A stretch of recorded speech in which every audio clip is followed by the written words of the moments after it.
Fifthly, our Savior Christ delivers this as a commonly received and a true maxim. John 8, verse 54, quote, "He that honoreth himself, his honor is nothing," unquote.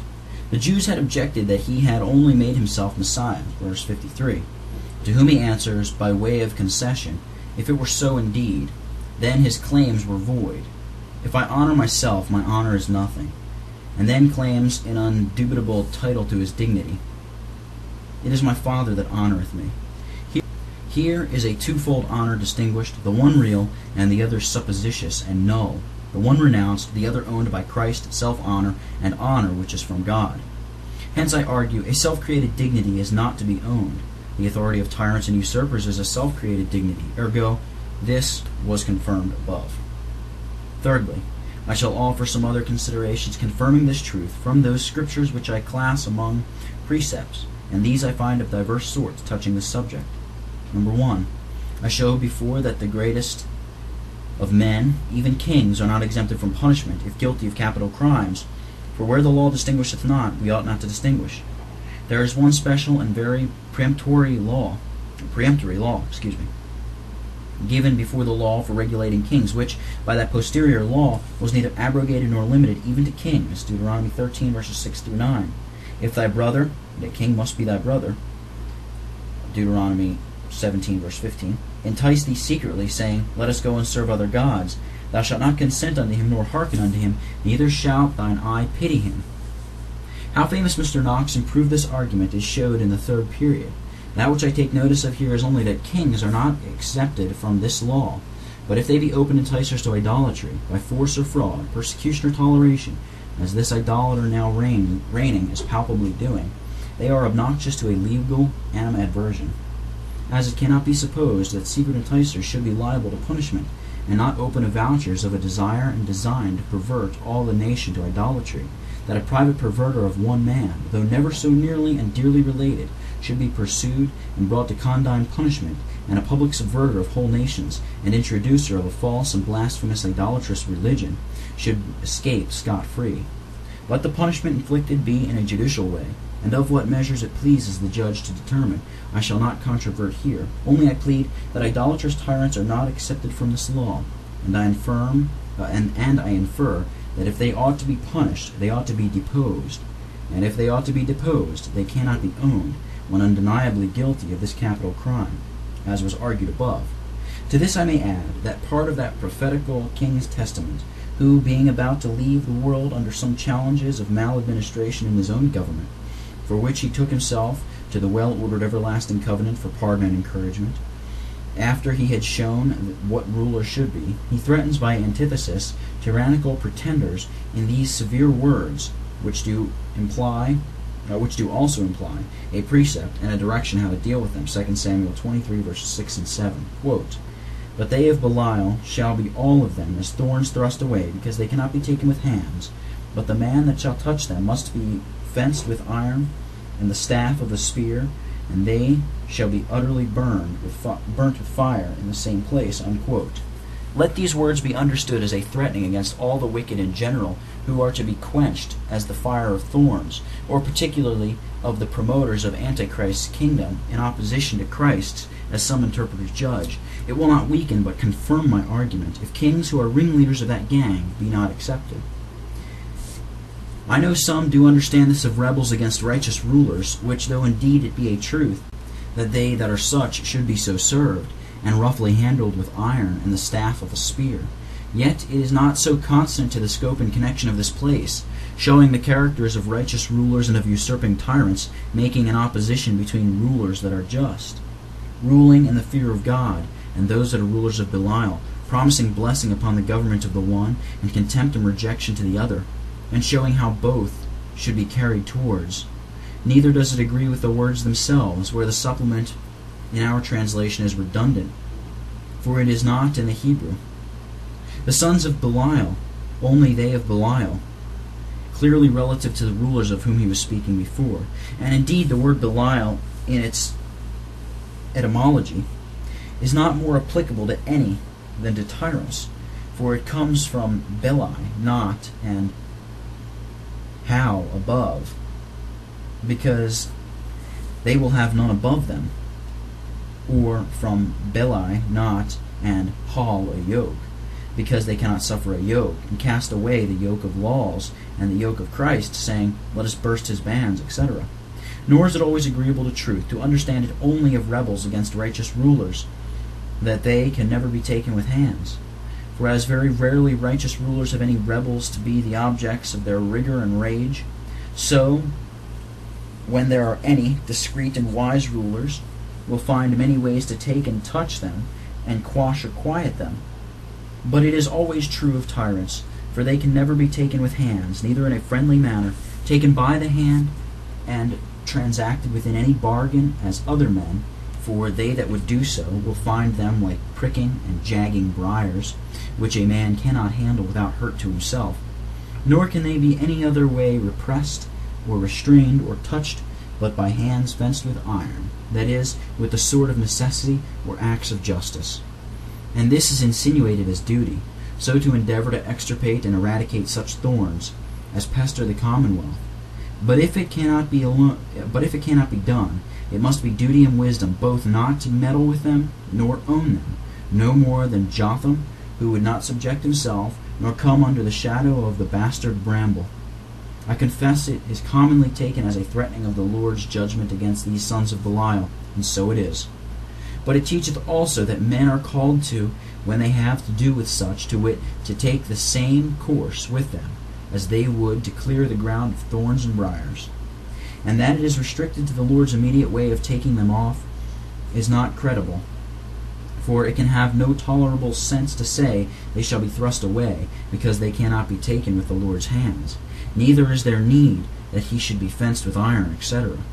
And let iron, etc. be taken tropically for the Lord's sword of vengeance. Yet how can it be understood that he must be fenced therewith, or that he will thrust them away, as a man must be fenced against thorns? What defense needs the Lord against tyrants? It is only then intelligible that the Lord in his righteous judgment will make use of men and legal means, and of those who cannot take them with hands, in his judicial procedure against them. Hence I argue, if tyrants are to be dealt with as thorns, that cannot be taken with hands, but to be thrust away by violence, then, when we are not in case to thrust them away, we must let them alone, and not meddle, nor make with them, and so must not own them, for we cannot own them without meddling, and without being pricked to our hurt. But the former is true, therefore, of the same nature, another threatening, confuting the pretense of the prince's impunity, may be subjoined out of Psalm 82, verses 6 and 7. Quote, I have said ye are gods, and all of you are children of the Most High, that ye shall die like men, and fall as one of the princes. Unquote.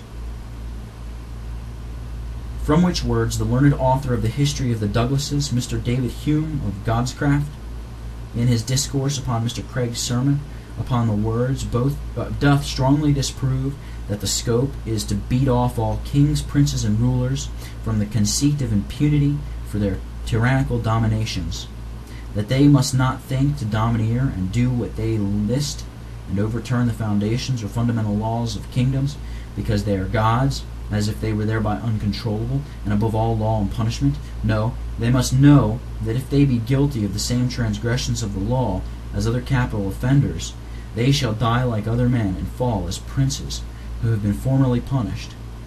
It is not to be restricted to a threatening of morality, for that is unavoidable, whether they judge justly or unjustly, and the fear thereof usually hath little efficacy to deter men from crimes punishable by law. Neither can it be understood only of the Lord's immediate hand taking them away, exclusive of men's legal punishment.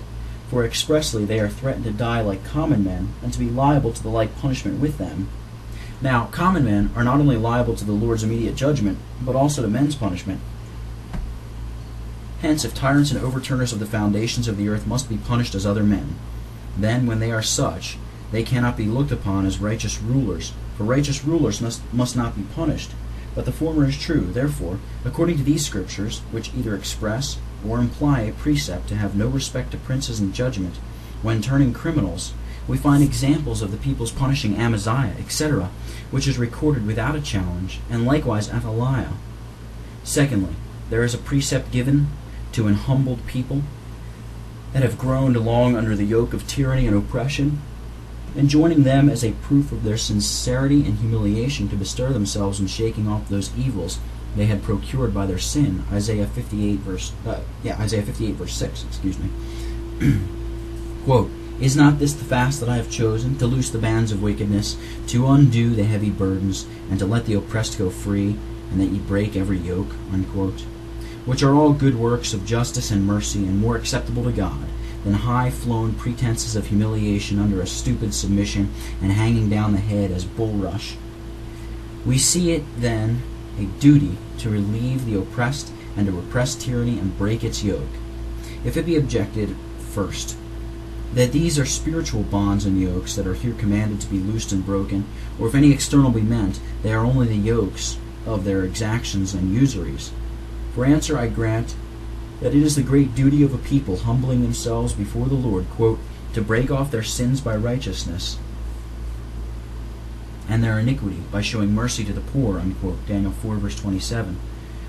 But that this is the genuine and only sense of this place cannot be proved, nor approved by the scope, which is to press them to those duties they omitted, whereby the poor oppressed people of God might be freed from the yokes of them that made them to howl, and to bring them to the conviction of those sins for which the Lord was contending with them, whereof this was one, that they exacted all their labors, or things wherewith others were grieved, as the margin reads, or suffered the poor to be oppressed.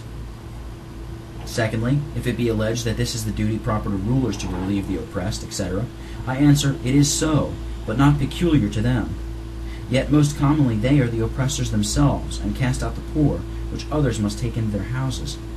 But the duty here is pressed upon all the people whose sins are here cried out against, verse 1, upon all who profess the service of God, and ask the ordinances of justice, verse 2, upon all who were fasting and humbling themselves and complained they had no success, verse 3, the reasons whereof the Lord discovers, verse 4 and 5. Whereof this was one, that they did not loose those bands, nor break these yokes, nor relieve the oppressed, and those works of justice, verse 6, are pressed upon the same grounds that the works of mercy are pressed upon, verse 7. Sure, these are not all, nor only rulers. Hence I argue, if it be a duty to break every yoke of oppression and tyranny, then it is a duty to come out from under their subjection. But the former is true, therefore also the latter. Number 3. In answer to that grand objection of the Jews' subjection to Nebuchadnezzar, I showed what little weight or force there is in it. And here I shall take an argument from that same passage. The Lord commands his people there to desert and disown Zedekiah, who was the possessor of the government at present, and says it was the way of life to fall to the Chaldeans, Jeremiah 21, verses 8 and 9, which was a falling away from the present king. Either this commanded subjection to the Chaldeans is a universal precept, or it is only particular at that time. If it be universal, obliging people to subject themselves to every conqueror, then it is also universal, obliging people to renounce and disown every covenant-breaking tyrant, as here they were to fall away from Zedekiah. If it be only particular, then the owners of tyranny have no advantage from this passage, and I have advantage so far as the ground of the precept is as moral as the reason of that punishment of Zedekiah, which was his perfidy and perjury. Hence, if the Lord hath commanded to disown a king breaking covenant, then at least it is not insolent or unprecedented to do so. But here the Lord hath commanded us to disown a king.